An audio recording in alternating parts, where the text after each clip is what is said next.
ये बताइएगा हमारे नाज़रीन के लिए कौन कौन से केसेस हैं जिनके फैसले भी महफूज हुए हैं और कौन कौन से ऐसे फैसले आ सकते हैं जो हुकूमत के लिए मुश्किल खड़ी कर सकते हैं?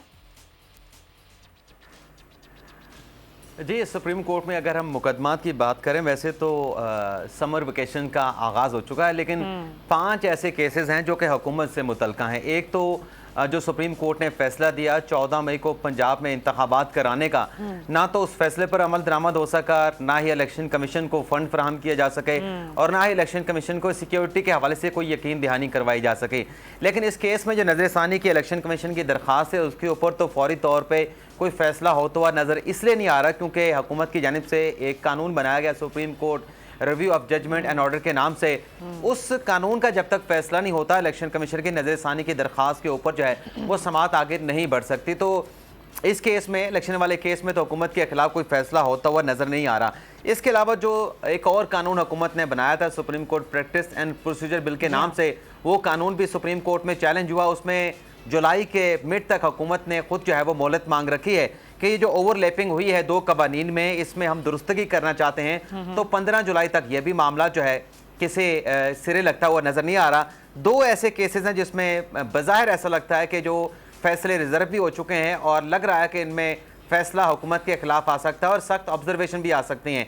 एक तो फैसला जो रिव्यू एक्ट के हवाले से है, जो हुकूमत ने कानून बनाया था आर्टिकल 184(3) को रेगुलेट करने के हवाले से 2 मुख्तलिफ कानून बनाए थे। पहला कानून अदालत ने स्टे ऑर्डर जारी कर दिया था, आज तक वो स्टे ऑर्डर जारी है। दूसरा फिर कानून अदालत ने अपना पार्लियामेंट ने बनाया था मुतबादल के तौर पे, जिसे सिर्फ आर्टिकल 184(3) तक महदूद रखा था। उस कानून में भी सख्त ऑब्जर्वेशन दी गई थी, लेकिन उस कानून में जो फैसला है वो अदालत महफूज कर चुकी है।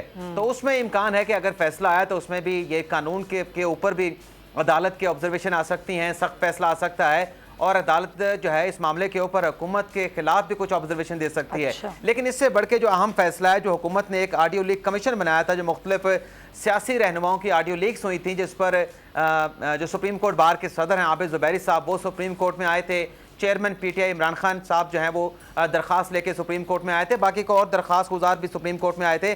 उसमें भी अदालत ने, क्योंकि एतराज़ हुकूमत ने उठाया था कि ये बंदयाल साहब जो हैं, जो चीफ जस्टिस सुप्रीम कोर्ट हैं, वो इस केस को ना सुने, तो उसमें भी फैसला रिजर्व हो चुका है। 6 जून को आखिरी समाअत हुई थी।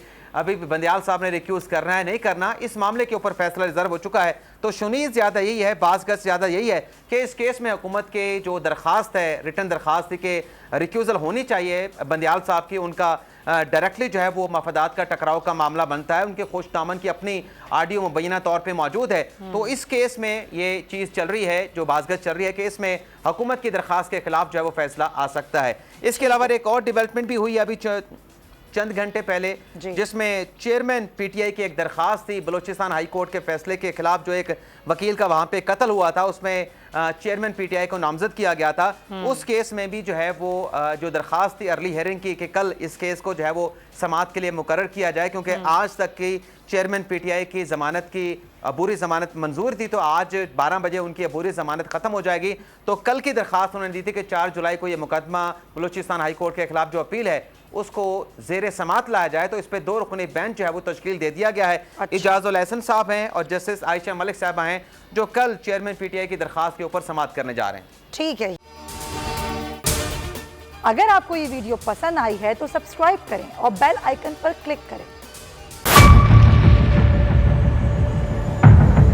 बड़ी ईद की खुशियों में बोल ने दिया अपने अवाम का साथ। अवामी शिकायत पर बोल ने उठाई आवाज।